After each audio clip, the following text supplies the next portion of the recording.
like an iguana? What is that?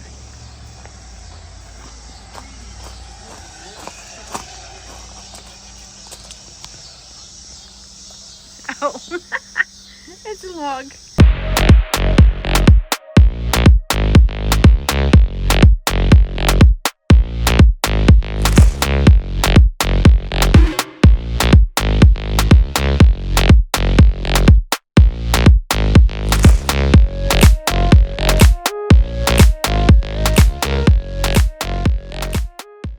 When we first started our RV life adventure, I did not realize that there were so many different kinds of RV parks. Yeah, like there's like luxury RV parks where you can only bring this in and it's 10 years older, and there's like, it's like bougie.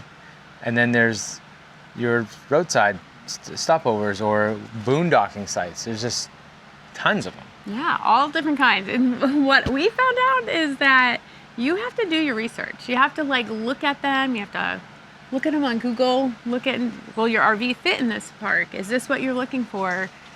Yeah, don't go into an RV park blind, for sure. I'm blind. There's many different types of RV parks, but we want to show you the three, I would say, most common. I would say they're pretty common. Yeah, so we're going to start with our typical RV park. And your typical RV park, in this example, is over Yonder RV Park in Tupelo, Mississippi. And these parks have amenities, but they're unique. And these parks have character, and they're usually privately owned. And I would say it's a park and not like a resort. So, you know, right. It's the amenities are a little lower, but they have a lot of personality. Like some of them. Like over Yonder, they've made a beach because they always say, like, people like to go to the beach. Well, they say that we have a beach. And so they brought in beach sand, and they have Adirondack chairs, and they have a good time there. And they have a nice dog park. Oh, I know. Talk about dog park. The dog park was good, but they had this bathtub that you could go give your dog a bath in. And it was all set up for like a dog wash station, which was pretty cool. A really nice dog wash station. I got chased by a rooster at this park. They had a chicken coop, and I got chased by a rooster. It was a pretty good life, this chicken, or these chickens.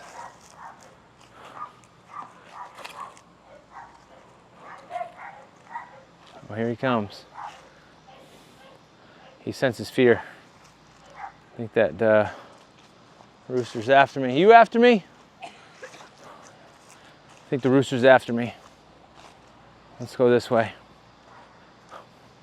I mean, it is called Over Yonder. Yeah, so, but the cool thing about these is they're close to, some of them are close to very good attractions. Like this one was really close to Elvis's birthplace.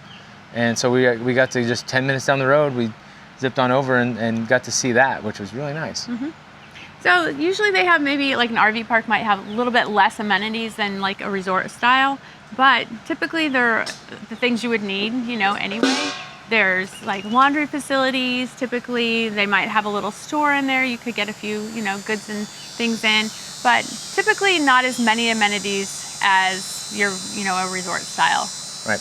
And so the prices at some of these RV parks, well, could range from $50 a night, and then they'll have a weekly rate. Maybe it's $200, $225 a week, maybe $600 a month. So really affordable spots to stop at for whether you're going on a long trip and you need one night, or you want to just check out the area for a week. So at these sites, what can you expect? So on these sites, what you can expect as your ground surfaces are probably gravel or grass, or maybe some paved or pavers. But most likely not. Most likely It's going to be grass or a gravel site. And most of them will have your electric, your 30 and your 50, and sewer, but some of them might just have electric and no sewer. So you just have to really look and take a look at the websites and see, you know, if they have the things that you are looking for in an RV park. And just like all these RV parks, resorts, the price is going to be contingent on a couple things. Where you are in the park. You can Cooper. All of a sudden I just see this dirt. He's trapped. It's dirt that's Dirt was just flying out of So here. this is what's going on here. What happened? Cooper got trapped in here and started just digging. Just digging. Cooper, what are you doing in there, buddy? You're not trapped. Like, he's not even trapped. What was he digging? I don't know. That was just We're back. So I think my favorite part about going to an RV park is just seeing the personality of it, like the uniqueness of it. I love finding ones that, like over yonder, you have chickens, you have a beach, you have all these kind of fun and interesting things. So I think because it's privately owned, like they tend to put a little bit of their own personality in it. Yeah. And like our other video with Ho Hum, like it's very small, very quaint, beachy feel to it, right? And so these RV parks are super fun to visit. Like do your research, look at the reviews, all that thing, but there's some pretty cool places out there that are in these RV parks. Yeah. Another cool one that is, let's kind of like maybe a step up, if you want a little bit more amenities and things like this, would be a resort style RV park. Right, typically an RV resort. And so with RV resorts, they're going to be bigger. They may still be privately owned, but they could be corporately owned.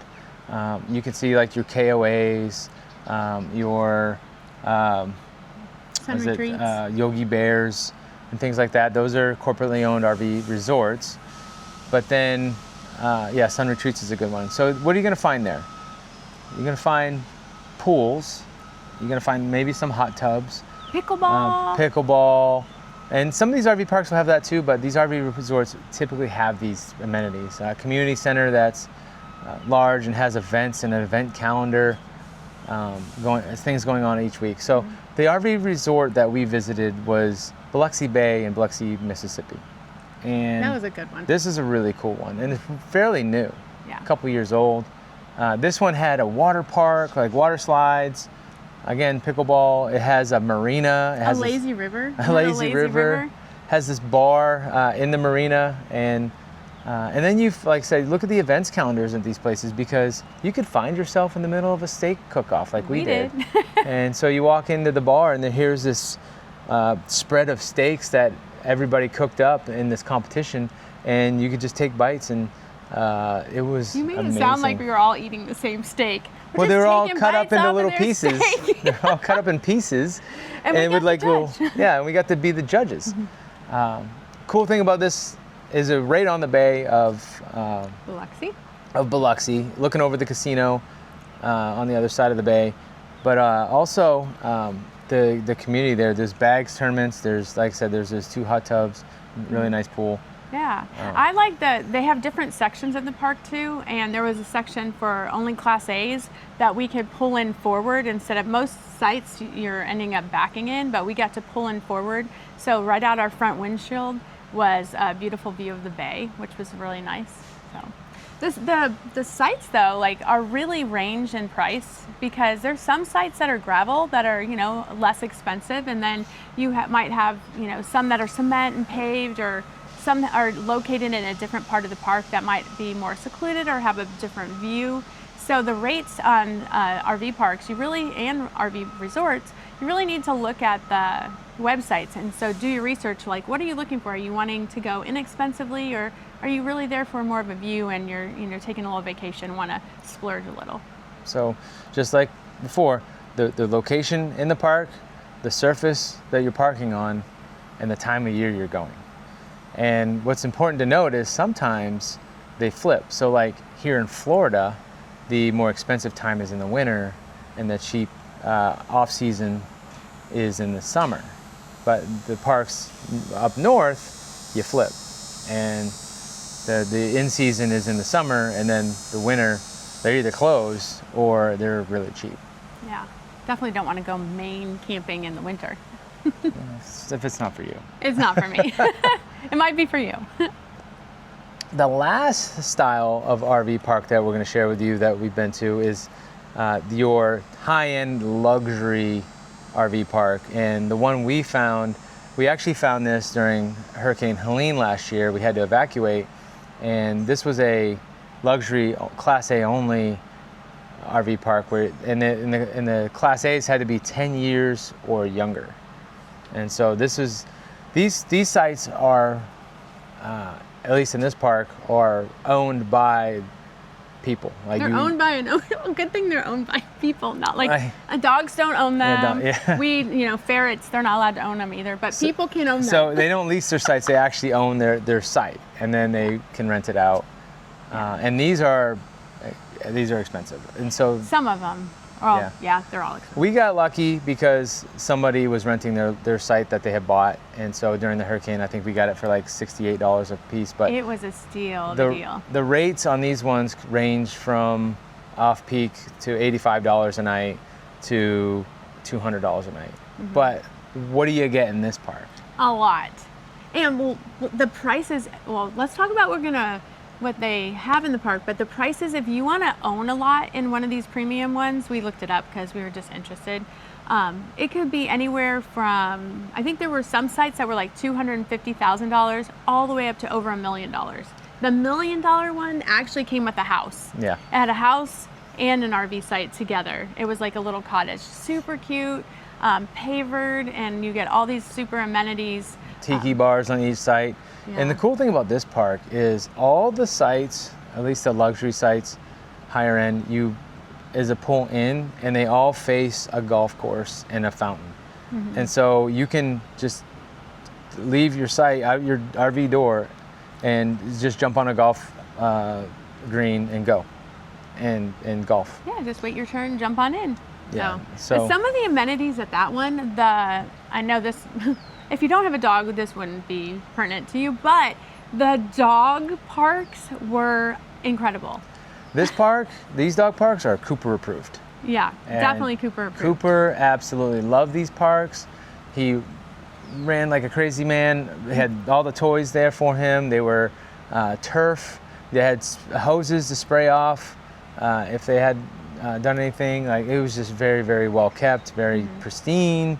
This whole park was pristine, and so... Yeah, I sometimes worry about putting our dog in a dog park if it already has toys, because I, want to make sure that they're clean and we're not spreading germs, or we're not receiving any germs and things for the dog. So, but this one, no qualms. Like, let them run, because they were definitely clean.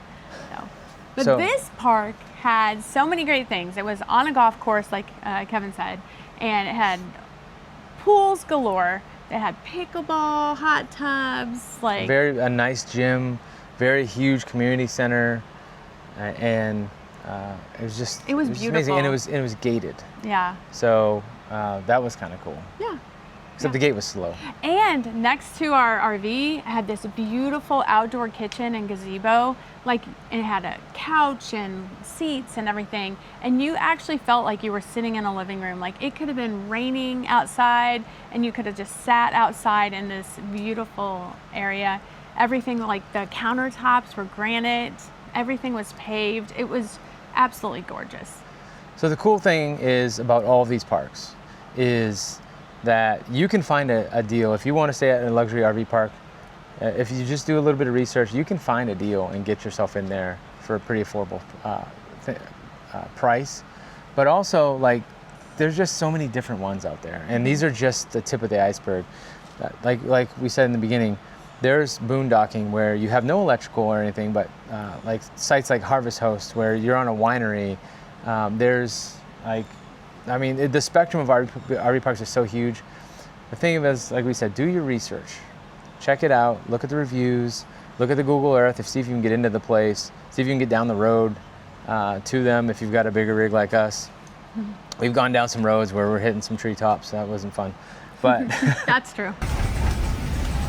Sometimes we come down these side roads and I'm always like, look at these trees, how low they are. When we come out of here, we're going to be off. Goodbye, air conditioning.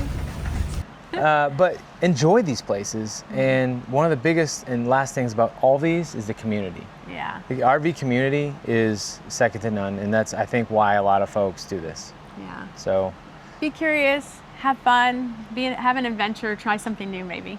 Yeah, and enjoy yourself. We'd love to hear any of your cool stories about different RV parks. Maybe, maybe we'll hit one of those up. Check it out. Yeah, and we'll see you on the road.